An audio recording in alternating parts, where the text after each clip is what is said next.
ಅತ್ಯಾಚಾರ ಆರೋಪದಡಿ ಪರಪ್ಪನ ಅಗ್ರಹಾರ ಜೈಲು ಸೇರಿರುವ ಹಾಸನದ ಮಾಜಿ ಸಂಸದ ಪ್ರಜ್ವಲ್ ರೇವಣ್ಣ ಲೈಂಗಿಕ ದೌರ್ಜನ್ಯ ಪ್ರಕರಣ ಕುರಿತು ಸ್ಫೋಟಕ ಮಾಹಿತಿ ಹೊರಬಿದ್ದಿದೆ. ಪ್ರಜ್ವಲ್ ರೇವಣ್ಣ ಅಶ್ಲೀಲ ವಿಡಿಯೋ ಪೆನ್ಡ್ರೈವ್ ಕೇಸ್ ಸಂಬಂಧ ಸೋಷಿಯಲ್ ಮೀಡಿಯಾದಲ್ಲಿ ಹರಿದಾಡಿದ ವಿಡಿಯೋಗಳೆಲ್ಲವೂ ಅಸಲಿ, ಯಾವ ವಿಡಿಯೋಗಳನ್ನು ತಿರುಚಲಾಗಿಲ್ಲ ಎಂದು ಎಫ್ಎಸ್ಎಲ್ ವರದಿ ಮಾಡಿದೆ. ಕೇರಳದ ವಯನಾಡ್ನಲ್ಲಿ ಸಂಭವಿಸಿದ ಭೂಕುಸಿತದಲ್ಲಿ 280ಕ್ಕೂ ಅಧಿಕ ಮಂದಿ ಮೃತಪಟ್ಟ 3 ದಿನಗಳ ಬಳಿಕ ಕಾಂಗ್ರೆಸ್ ಸಂಸದ ರಾಹುಲ್ ಗಾಂಧಿ ಮತ್ತು ಪ್ರಿಯಾಂಕಾ ಗಾಂಧಿ ವಾದ್ರಾ ಗುರುವಾರ ವಯನಾಡ್ಗೆ ಭೇಟಿ ನೀಡಿದ್ರು. ಈಗ ರಾಹುಲ್ ಗಾಂಧಿ ಅವರ ಭೇಟಿಯ ಸಮಯ ಮತ್ತು ಉದ್ದೇಶದ ಬಗ್ಗೆ ಪ್ರಶ್ನೆಗಳು ಎದ್ದಿವೆ.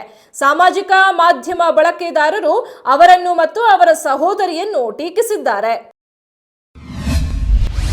ಭದ್ರಾ ಜಲಾಶಯ ಭರ್ತಿಯಾಗಿದ್ದು ಬಾಗಿನ ಬಿಡುವುದು, ಜಲಾಶಯ ವೀಕ್ಷಣೆಗೆ ರೈತರು ಸಾರ್ವಜನಿಕರು ಬರುತ್ತಿರುವುದರಿಂದ ಸುರಕ್ಷತೆಗೆ ಕಷ್ಟ ಸಾಧ್ಯವಾಗಿದ್ದು, ಮುನ್ನೆಚ್ಚರಿಕೆ ಕ್ರಮವಾಗಿ ಜಿಲ್ಲಾಡಳಿತ 1 ತಿಂಗಳ ಕಾಲ ಜಲಾಶಯದ ಸುತ್ತಮುತ್ತಲ 500 ಮೀಟರ್ ವ್ಯಾಪ್ತಿಯಲ್ಲಿ ಸೆಕ್ಷನ್ 144 ನಿಷೇಧಾಜ್ಞೆ ವಿಧಿಸಿದೆ.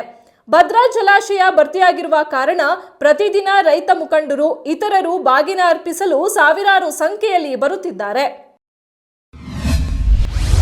ದಿನಕ್ಕೆ 14 ಗಂಟೆ ಕೆಲಸದ ಅವಧಿ ವಿಸ್ತರಣೆ ಪ್ರಸ್ತಾವ ವಿರೋಧಿಸಿ ಒಂದೆಡೆ ಐಟಿ ಉದ್ಯೋಗಿಗಳು ಬೃಹತ್ ಪ್ರತಿಭಟನೆ ತಯಾರಿ ಮಾಡಿಕೊಳ್ಳುತ್ತಿದ್ದಾರೆ.